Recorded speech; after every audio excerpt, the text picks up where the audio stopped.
ରାତିର ସେ ଅନ୍ଧକାର ଭିତରେ ତାହା ସହ ଏକ ଅଜଣା ଜାଗାରେ ଭେଟ ହୋଇଯାଇଥିଲା। ଏମିତି ନିଃଶବ୍ଦ ଜାଗାରେ ଅନ୍ଧାର ରାତିରେ ସେ କ'ଣ କରୁଛି, ମନରେ ମୋର ଅନେକ ପ୍ରଶ୍ନ ଭିତରେ ତା ପାଖରେ ପହଞ୍ଚି ଯାଇଥିଲି। ଇଚ୍ଛା ନଥିଲେ ବି ଗାଡ଼ିର ବ୍ରେକ୍ ଉପରକୁ ଆପେ ଆପେ ଗୋଡ଼ଟା ଚାଲି ଯାଇଥିଲା।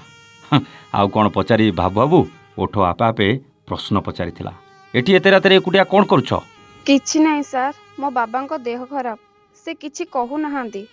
ମା ଏକୁଟିଆ ଘରେ କାନ୍ଦୁଛି, ଆଉ ମୁଁ ବାବାଙ୍କୁ ହସ୍ପିଟାଲ ନେବାକୁ ଗାଡ଼ି ଖୋଜୁଛି। କ'ଣ ହେଇଛି ବାବାଙ୍କର? ଜାଣିନି ବାବୁ। ହଉ ଠିକ୍ ଅଛି, ଚାଲ ମୁଁ ଦେଖୁଛି କହି ତାଙ୍କ ଘରକୁ ଗଲି।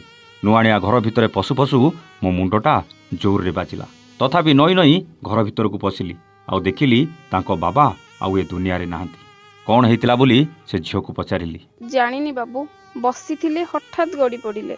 ଆଉ କିଛି ପଚାରିବା ପୂର୍ବରୁ ଜାଣିସାରିଥିଲି ସେ ଆଉ ଏ ଦୁନିଆରେ ନାହାନ୍ତି। ସେ ଝିଅକୁ ବାହାରକୁ ଡାକିଲି ଆଉ କହିଲି, ତମ ବାପା ଆଉ ଏ ଦୁନିଆରେ ନାହାନ୍ତି।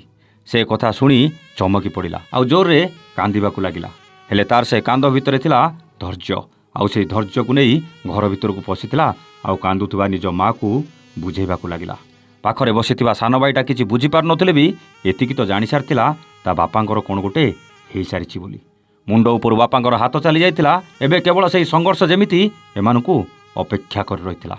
ମୋ ମନ ବୁଝିଲାନି, କେଜାଣି କାହିଁକି ପୁଣି ସେଇ ଘର ଭିତରକୁ ଯିବାକୁ ଇଚ୍ଛା ହେଇଥିଲା। ଆଉ ସେଇ ଘର ଭିତରେ ଥିବା ସେଇମାନଙ୍କ ପାଇଁ ମନରେ କୌଣସି ଦୟା ନଥିଲା, ବରଂ ଆତ୍ମୀୟତା ବଢ଼ିଯାଇଥିଲା। ପୁଣି ସେଇ ଝିଅକୁ ପାଖକୁ ଡାକିଲି। ସେ ଧୀରେ ଧୀରେ ଆସିଲା ଆଉ କହିଲା, କ'ଣ ହେଲା ବାବୁ? ଏଇ କିଛି ଟଙ୍କା ରଖିଥାଅ, କାମରେ ଆସିବ। ଏ ଟଙ୍କା ମୋର କ'ଣ ହେବ ବାବୁ? ପାରିବେ ଯଦି ମୋ ବାପାଙ୍କ ଶବ ସତ୍କାର କରିଦିଅନ୍ତୁ। ଏମିତି ସମୟରେ ବି ଲୋଭ କ'ଣ ସେମାନଙ୍କୁ ଜମା ବି ଜଣା ନଥିଲା। କେତେ ସରଳ ଏମାନେ। ଜୀବନ ବଞ୍ଚିବାକୁ ସଂଘର୍ଷ କରୁଥିବା ସବୁ ମଣିଷ କ'ଣ ଏମିତି? ନା, ଏମାନେ ଟିକେ ଭିନ୍ନ ଆଜ୍ଞା। ଠିକ୍ ଅଛି କହିଲି। ଆଉ ସେଠୁ ମୋର 2-4 ଜଣ ସାଙ୍ଗଙ୍କ ସହ କଥା ହେଇ ସ୍ୱେଚ୍ଛାସେବୀମାନଙ୍କୁ ଡାକିଲି, ଆଉ ସବୁ ଟଙ୍କା ଖର୍ଚ୍ଚ କରି ତା ବାପାଙ୍କର ସବୁ କାମ ସାରିଦେଲି। ସମସ୍ତେ ଚାଲିଗଲା ପରେ ପୁଣି ନୀରବତା, ଆଉ ସେଇ ନୀରବତା ଭିତରେ ତା ମାଆର କାନ୍ଦଟା ନୀରବତାକୁ ଚିରି କାନ ଭିତରେ ପଶି ଯାଉଥିଲା। କ'ଣ କହି ସାନ୍ତ୍ୱନା ଦେବି ବୁଝିପାରୁନଥିଲି। ଆସୁଛି କହି ପଳେଇ ଆସିଲି।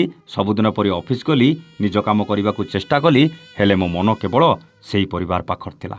କ'ଣ ଥିଲା ସେଠି ଯାହା ମୋତେ କେବଳ ତାଙ୍କ ଆଡ଼କୁ ଆକୃଷ୍ଟ କରୁଥିଲା। ମନକୁ ଯେତେ ବୁଝାଇବାକୁ ଚେଷ୍ଟା କରୁଥିଲି, ଜମା ମାନୁନଥିଲା। ପୁଣି ପରଦିନ ଅଫିସ୍ ସାରି ସେଇ ବାଟ ଦେଇ ଗଲାବେଳେ ତାଙ୍କ ଘରେ ପଶିଗଲି। ସେଇ ନୀରବତା ଆଉ ଅନ୍ଧାର ଭିତରେ ଗୋଟେ କୋଣରେ ବସିଥିବା ସେ ଝିଅକୁ ପାଖକୁ ଡାକିଲି, ପଚାରିଲି, କିଛି ଖାଇଛ କି ନାହିଁ? ଏତିକି ପ୍ରଶ୍ନରେ ସେ କାନ୍ଦିବାକୁ ଲାଗିଲା ଆଉ କହିଲା, ନା, ଇଚ୍ଛା ନାହିଁ। ଏବେ ଗୋଟେ ଚିନ୍ତା, କ'ଣ କରିବୁ, କେମିତି ଚଳିବୁ? ପାଠ ପଢ଼ିଛ? ଯାହା ଘରେ ଗୋଟେ ଓଳି ଚୁଲି ଜଳେ ସେ ପୁଣି ପାଠ ପଢ଼ିବ? 7ମ ପର୍ଯ୍ୟନ୍ତ କଷ୍ଟେ ମଷ୍ଟେ ପଢ଼ିଲି, ଆଉ ପାରିଲିନି ବାବୁ। ଆଉ ଏବେ ଭାବିଲେ କ'ଣ ହବ?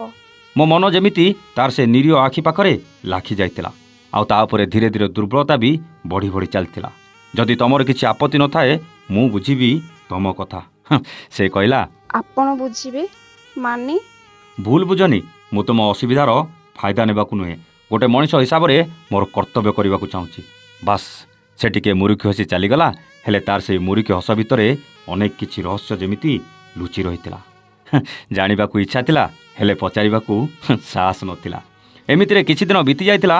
ପୁଣି ତା ସହ ଏକ ପରିବା ମାର୍କେଟରେ ମୋର ଦେଖା ହେଇଯାଇଥିଲା। ଆଉ ମୋତେ ଦେଖୁ ଦେଖୁ ସେ ମୋତେ ନମସ୍କାର କଲା ଆଉ ପଚାରିଲା, ସାର୍ ଭଲ ଅଛନ୍ତି? ମୁଁ କହିଲି, ହଁ ଭଲ ଅଛି। ଆଉ ତମେ କେମିତି ଅଛ? ଆଉ ମା କେମିତି ଅଛନ୍ତି? ସମସ୍ତେ ଭଲ ଅଛନ୍ତି। ଆପଣଙ୍କୁ ଧନ୍ୟବାଦ ସାର୍। ସେଦିନ ମୋତେ ଆପଣ ଏତେ ସାହାଯ୍ୟ କଲେ, କିନ୍ତୁ ମୁଁ ଆପଣଙ୍କୁ ଏମିତି କହି ଯିବାର ନଥିଲା। ଏହି ସାହାଯ୍ୟ ନାଁରେ ଆମ ଘରକୁ ମୋ ବାପାଙ୍କ ସହ ମିଶୁଥିବା ଅନେକ ଯୁବକ ଆସନ୍ତି, ଆଉ ତାଙ୍କର କେବଳ ଗୋଟେ ଲକ୍ଷ୍ୟ ମୋ ଉପରେ ଥାଏ। ସେଥିପାଇଁ ସେମାନେ ବାପାଙ୍କୁ ନିଶା ଖୋଇବାକୁ ଦେଇ ଆମ ଘରକୁ ଆସିବାକୁ ସୁଯୋଗ ଖୋଜନ୍ତି। ଆଉ ମୁଁ ଏକୁଟିଆ ଥିଲାବେଳେ ମୋ ସହ ଯାହା କରିବାକୁ ଚେଷ୍ଟା କରନ୍ତି, ମୁଁ କହିବା ସମ୍ଭବ ନୁହେଁ। ଅନେକ ଥର ସେମାନଙ୍କଠୁ ବଞ୍ଚିବାକୁ ପାଖ ପଡ଼ିଶା ଘରେ ରହିଛି। ସେଥିପାଇଁ ମୋର ସମସ୍ତଙ୍କ ଉପରେ ଅବିଶ୍ୱାସ। ହେଲେ ମୁଁ ସେଦିନ ବୁଝିଗଲି, ଆପଣ ସେମିତି ନୁହନ୍ତି। ସତରେ ଏକଥା କହିଲା ବେଳେ ତା ଆଖିର ସେ ଚମକ କହୁଥିଲା ସେ କେତେ ଖୁସି ଥିଲା। ଆରମ୍ଭ ହୋଇଯାଇଥିଲା ମିଳାମିଶା। କିଛି ଦିନର ମିଳାମିଶା ଆଉ ତାର ଆପଣାର କରିବାର ଶୈଳୀ କେଉଁଠି ନା କେଉଁଠି ମୋର ହୃଦୟ ଭିତରେ ଘର କରିସାରିଥିଲା। ଯିଏ ମୋତେ ଭୁଲ ବୁଝୁଥିଲା, ଆଜି ସେ ମୋ ମନର ମାନସି ସାଜି ସାରିଥିଲା। ହେଲେ ସେ ପ୍ରେମ କେବଳ ମନ ଭିତରେ ଘାଣ୍ଟି ଗଳି ହେଉଥିଲା ପଛେ ପରିପ୍ରକାଶ କରିବା ଯେମିତି ସମ୍ଭବ ନଥିଲା। ସେଦିନର ତାର ସେ ଚଣ୍ଡୀ ରୂପ ମୋତେ କେଉଁଠି ନା କେଉଁଠି ପଛକୁ ଟାଣୁଥିଲା। ହଠାତ୍ ଦିନେ ମୋ ଦେହ ଖରାପ ହୋଇଥିଲା, ତା ସହ 4 ଦିନ ଦେଖା ହେଇପାରିନଥିଲା।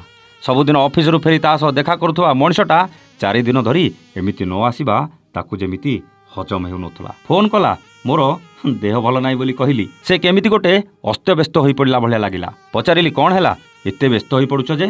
ସେ କାନ୍ଦ କାନ୍ଦ ହୋଇ କହିଲା, ଜଣା ନାହିଁ, ମୁଁ ତମକୁ ଏବେ ଦେଖିବାକୁ ଚାହୁଁଛି। ମୋ ଦେହ ପରା ଭଲ ନାହିଁ, କାଲି ଯିବି। ନାଇଁ, ଏବେ ମାନେ ଏବେ। ତମେ କେମିତି ଆସିବ ମୋତେ ଜଣା ନାହିଁ, ବାସ୍ ମୁଁ ତମକୁ ଏବେ ଦେଖିବି। ବାଧ୍ୟ ହୋଇ ଗାଡ଼ି ବାହାର କଲି ଆଉ ତା ପାଖରେ ପହଞ୍ଚି ଯାଇଥିଲି। ସେ ମୋତେ କିଛି କହିବା ପୂର୍ବରୁ ସିଧା ମୋ ପାଖକୁ ଆସିଲା ଆଉ ଜୋରରେ ଜାବୁଡ଼ି ଧରି କାନ୍ଦିବାକୁ ଲାଗିଲା। ମୁଁ ବୁଝି ସାରିଥିଲି ସେ ତା ମନ ମନ୍ଦିରରେ ମୋ ପାଇଁ ଘର କରିସାରିଛି। ମୁଁ କିଛି କହିବା ଆଗରୁ ସେ ମୋତେ ପଚାରିଲା, ଦେହ କେମିତି ଅଛି? କ'ଣ ହେଇଛି? କିଛି ନାହିଁ, ଜୋରରେ ଜ୍ୱର ହେଇଯାଇଛି। ଆଜି ଠିକ୍ ଲାଗିଲାଣି। ମୁଁ ତମ ବିନା ବଞ୍ଚିପାରିବିନି। ତମର କିଛି ହେଲେ ମୁଁ ସହିପାରିବିନି। ଜାଣିନି ମୋର କ'ଣ ହେଇଛି। ତମ ବିନା ମୋତେ ଜମା ବି ଭଲ ଲାଗୁନି।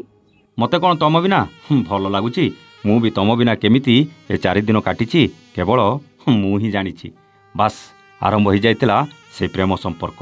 ଆଉ ସେଇ ପ୍ରେମ ସମ୍ପର୍କ ଯେ ଆମକୁ ଆଜି ଜୀବନସାଥୀ ରୂପେ ନୂଆ ଏକ ବନ୍ଧନରେ ବାନ୍ଧିଦେବ, ଏକଥା ନା ତାକୁ ଜଣାଥିଲା ନା ମୋତେ ଜଣାଥିଲା। ଆମ ବାହାଘରକୁ 3 ବର୍ଷ ବିତିଗଲାଣି ପ୍ରତାପ ଭାଇ। ହେଲେ ସେଇ ଅଜଣା ଅଚିହ୍ନା ମଣିଷ ଯେ ଦିନେ ମୋ ଜୀବନସାଥୀ ହେଇ ସାରା ଜୀବନ ବାଟ ଚାଲିବାକୁ ମୋ ପାଖକୁ ଚାଲି ଆସିଛି, ଏ କଥାକୁ ମୁଁ ଏବେ ବି ବିଶ୍ୱାସ କରିପାରୁନି। ଏ କାହାଣୀ ହୁଏତ କାହା ପାଇଁ କାହାଣୀ ହେଇପାରେ ପ୍ରତାପ ଭାଇ, କିନ୍ତୁ ମୋ ପାଇଁ ସତ କଥା, ଯାହା ଆପଣଙ୍କ କଣ୍ଠରୁ ଥରେ ମାତ୍ର ଶୁଣିବାକୁ ଚାହୁଁଛି। ଜାଣିନି ଏ କାହାଣୀ କାହାକୁ କେତେ ଭଲ ଲାଗିବ କି ନାହିଁ, କିନ୍ତୁ ଭାଇ ଆପଣଙ୍କ କଣ୍ଠରୁ ଆମର ଏ କାହାଣୀ ଶୁଣିଲେ ନା ଆମକୁ ନିଶ୍ଚିତ ଭଲ ଲାଗିବ। ଆମ ପାଇଁ ଏ କାହାଣୀଟା ଆପଣ ନିଶ୍ଚୟ କରିବେ, ଏତିକି ମୋର ଅନୁରୋଧ ରହିଲା। ବାସ୍, ସେଇ ଭାଇଙ୍କର ଅନୁରୋଧ ରକ୍ଷା କରିବାକୁ ଯାଇ ଏ କାହାଣୀଟା ଲେଖିଦେଇଥିଲି। ଆପଣଙ୍କୁ ନିଶ୍ଚିତ ଭଲ ଲାଗିଥିବ। ଯଦି ଭଲ ଲାଗିଥିବ ତେବେ କମେଣ୍ଟ କରି ନିଶ୍ଚୟ ଜଣାଇବେ। ରହୁଛୁ, ନମସ୍ତେ, ଜୟ ଜଗନ୍ନାଥ।